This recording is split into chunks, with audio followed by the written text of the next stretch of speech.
Hi friends, welcome to Kondapalli రుచులు. ఇవాళ నేను మీకు సింపుల్గా ఎగ్ కర్రీ ఎలా తయారు చేసుకోవాలో చూపిస్తానండి. ఎప్పుడు చేసినట్టుగా కాకుండా ఇలా ఒకసారి డిఫరెంట్గా ట్రై చేయండి. చాలా టేస్టీగా ఉంటుంది, గ్రేవీగా ఉంటుంది, చాలా బాగుంటుంది. కొంచెం డాబా స్టైల్లో ఉంటుంది. మీరు కూడా తప్పకుండా ట్రై చేయండి. ఫస్ట్ అయితే అడుగు మందంగా ఉన్న ఒక గిన్నె తీసుకొని అందులో ఒక పావు కప్పు ఆయిల్ వేసుకోవాలి. ఆయిల్ వేడైన తర్వాత ఇందులో పెద్ద సైజు ఒక 4 ఉల్లిపాయలని కట్ చేసి సన్నగా వేసుకోండి. అలాగే ఒక 3 పచ్చిమిరపకాయలని కూడా సన్నగా కట్ చేసి వేసుకోండి.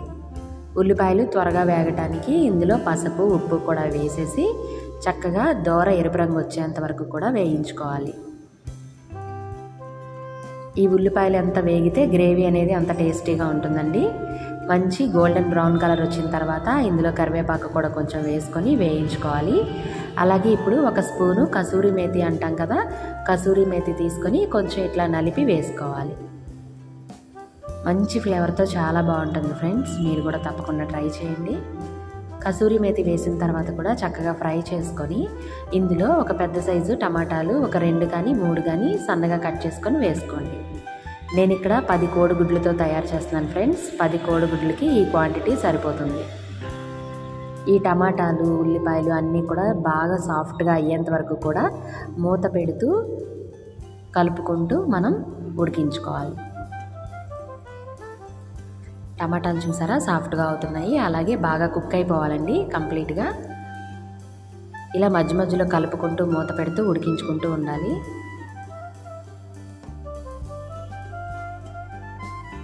సో రెగ్యులర్గా మనం కోడిగుడ్డు పులుసు కానీ, కోడిగుడ్డు టమాటా కానీ ఇట్లాంటివి చేసుకుంటూ ఉంటాం కదా, కానీ ఇందులో కోడిగుడ్డు పులుసులా ఉంటుంది, అలాగే కోడిగుడ్డు టమాటా కర్రీలా ఉంటుంది. వెరైటీగా ఉంటుంది, చాలా బాగుంటుంది. ఇప్పుడు ఇందులో రుచికి సరిపడా కారం వేసుకోవాలి. నేను 1.5 టేబుల్ స్పూన్ కారం వేసాను. ఇప్పుడు మనం ముందుగానే ఉడికించి పెట్టుకున్న కోడిగుడ్లని ఇందులో వేసేసుకోవాలి. కోడిగుడ్డుని ఫ్రై చేసి కొన్ని కర్రీస్లో యూస్ చేయొచ్చండి, కానీ ఈ కర్రీలో మాత్రం ఎగ్ ఫ్రై చేయకుండా వేస్తేనే టేస్టీగా ఉంటుంది. ఇప్పుడు ఇదే ఆయిల్లో చక్కగా కోడిగుడ్లు కూడా వేసుకొని ఆ గ్రేవీలో మిక్స్ అయ్యేలాగా కలుపుకొని మూత పెట్టి 1 నిమిషం పాటు ఉడికించుకోవాలి. నేను ఇక్కడ చింతపండు పులుసు వేసానండి. ఒక పెద్ద నిమ్మకాయ సైజ్ అంతా చింతపండుని నానబెట్టుకొని ఇలా పులుసు తీసి వేసుకోవాలి. అది వీడియోలో స్కిప్ అయిపోయింది. ఇప్పుడు మనం కోడిగుడ్లు మునిగేంత వరకు కూడా వాటర్ వేసుకొని కన్సిస్టెన్సీ చూసుకోవాలి. మూత పెట్టి బాయిల్ చేసుకోవాలండి. మధ్య మధ్యలో కలుపుతూ ఉండాలి. ఇప్పుడు ఇందులో కొంచెం బెల్లం వేసుకోవాలి. మీకు ఎప్పుడు రెగ్యులర్గా చెప్తూనే ఉంటాను కదా, కొంచెం బెల్లం వేసుకుంటే పులుసు కూరల్లో టేస్ట్ అనేది బ్యాలెన్స్ అవుతుంది. అలాగే ఒక 2 టేబుల్ స్పూన్లు ధనియా పౌడర్ వేసాను. ఇప్పుడు ఫ్రెష్గా నూరుకున్న అల్లం వెల్లుల్లి పేస్ట్ని కూడా ఒక 2 టేబుల్ స్పూన్స్ వరకు వేసుకోవాలి.